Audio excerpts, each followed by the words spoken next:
You're 52 years old. It's 11:40 on a Tuesday night, and you're sitting in your car in the driveway, engine off, headlights off, keys still in your hand. The house lights are on. You can see the blue flicker of a television through the living room curtain. Somewhere in there is a mortgage payment, a spouse who's asleep on the couch again, a kid who barely looks up from their phone when you walk in. You are not drunk. You are not in danger. You are just not ready to go inside. Mark has done this 4 nights this week. He couldn't tell you exactly why. Nothing happened today. No fight, no bad news, no crisis.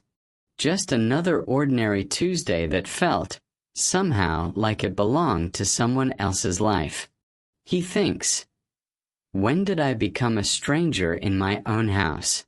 He doesn't say it out loud. Men like Mark don't.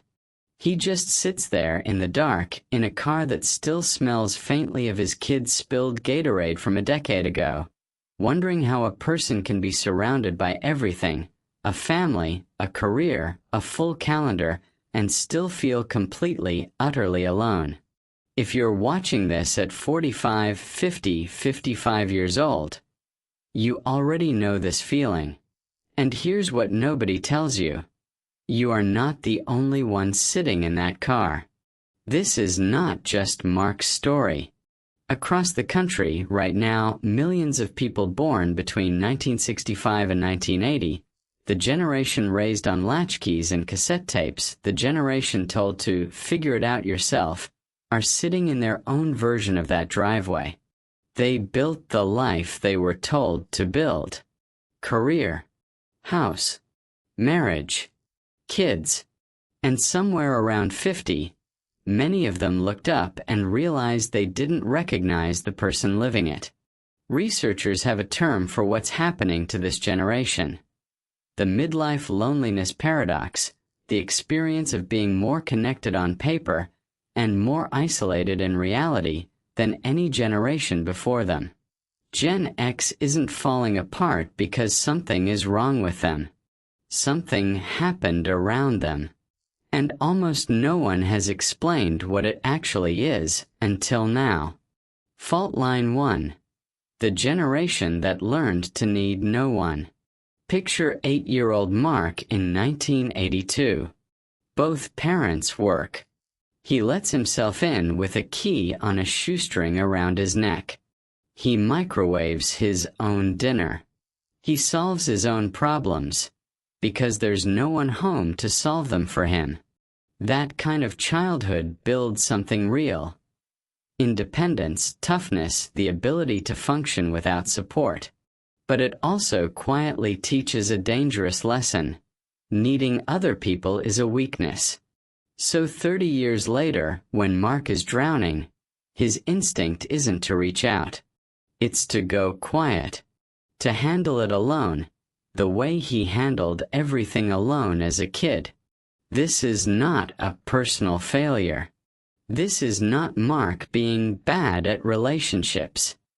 Psychologists who study attachment patterns have long noted that children raised with less consistent adult supervision often develop a fiercely self-reliant coping style in adulthood, one that works fine under normal stress and collapses under prolonged stress because it was never built to ask for help. Gen X didn't choose to be the most self-reliant generation in modern history. Circumstances built that into them before they were 10 years old. And now, at the exact moment in life when they need connection most, their own wiring is telling them, handle it yourself. Fault line 2. The friendship recession. Here's something almost no one talks about. Adult friendship in America has been quietly collapsing for 30 years, and Gen X is caught in the middle of the fall. Survey data from recent years shows the number of Americans who say they have no close friends has grown dramatically since the early 1990s, while the number of people reporting several close friends has fallen just as sharply. Mark had 4 close friends in college. He can name maybe one he still talks to, and it's mostly a like on a birthday post. It's not that he stopped caring about his friends. It's that friendship, unlike marriage or parenthood, has no built-in structure. No one schedules it. No one enforces it. It survives only if two busy adults actively choose it, over and over, for decades, and life rarely leaves room for that. So friendships don't usually end in a dramatic fight. They end in silence. A conversation that never got picked back up. A visit that kept getting postponed until it quietly stopped being planned at all. By 50, many people in Mark's generation look around and realize the friend group didn't break up, it simply evaporated, one skipped phone call at a time. This isn't weakness. This is what happens when a whole society stops making room for adult friendship, and nobody warns you the space will close. Fault line 3. The sandwich that crushes. Now add this layer. At the exact moment Mark's friendships are thinning out, his responsibilities are multiplying. His teenage kids still need him, rides, tuition, emotional support during a mental health crisis unlike anything his own adolescence prepared him for. And his parents are aging. A phone call from his mother now carries a flicker of dread. Is this the call?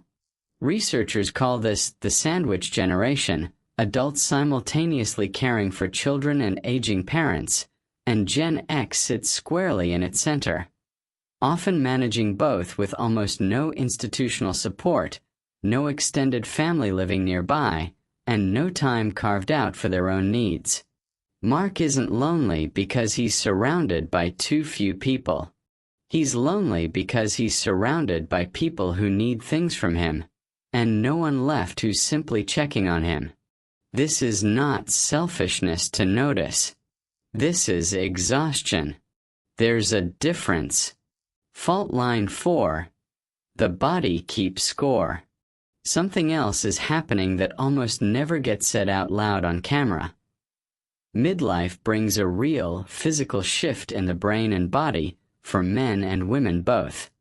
Hormonal changes in your 40s and 50s directly affect mood regulation, sleep, and emotional resilience. This isn't in your head. It's in your bloodstream. So the same stressors that Mark shrugged off at 30 now land differently. He sleeps worse. He feels flatter. Some days, joy itself feels muted, like a song playing through a wall. He assumes this means something is wrong with him. What's actually happening is that his body is going through one of the largest neurochemical transitions of his adult life, at the exact same moment his social support is thinnest and his responsibilities are heaviest. This is not you falling apart. This is biology and circumstance arriving at your door on the same night. Fault line 5. Who am I if not this? And underneath all of it sits the deepest fault line of all. Identity. For 25 years, Mark has known exactly who he is. The provider. The fixer. The one who shows up. But the kids are leaving. The job feels hollow. The marriage runs on autopilot. And quietly, a terrifying question starts to surface. If I'm not needed the way I used to be, who am I? This is the real engine behind what people dismiss as a midlife crisis. It was never really about a red sports car or a bad decision. It's a person standing at the edge of an old identity that no longer fits, with no map for what comes next. The stacking moment. Now put all 5 fault lines in the same room, on the same Tuesday night, in the same driveway. A man wired since childhood to never ask for help. A friendship network that quietly disappeared over 20 years. A body simultaneously caring for children and aging parents, with no one caring for him. a brain and nervous system moving through one of the biggest hormonal shifts of his life, and an identity that no longer tells him who he's supposed to be. That is not a midlife crisis.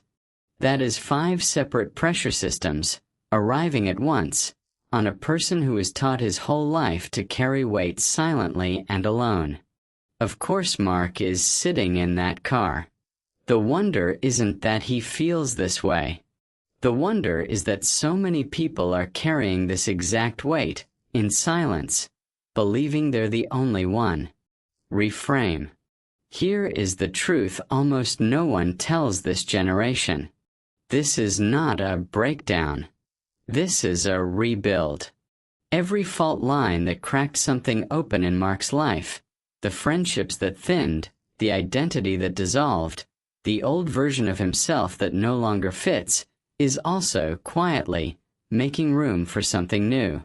The old story said, midlife crisis. A man losing his grip.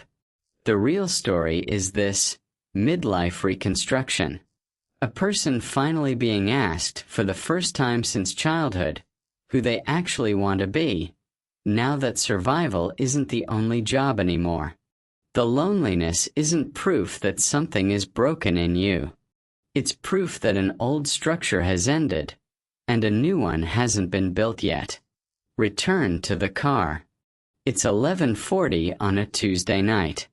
Mark is still sitting in the driveway. But this time, instead of asking what's wrong with me, he asks a different question. What would it look like to build something new starting tonight? He doesn't have the answer yet.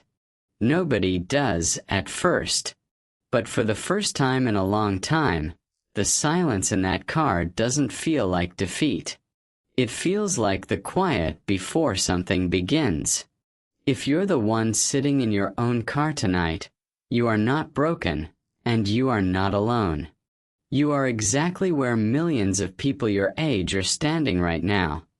At the edge of an old life, learning how to build the next one.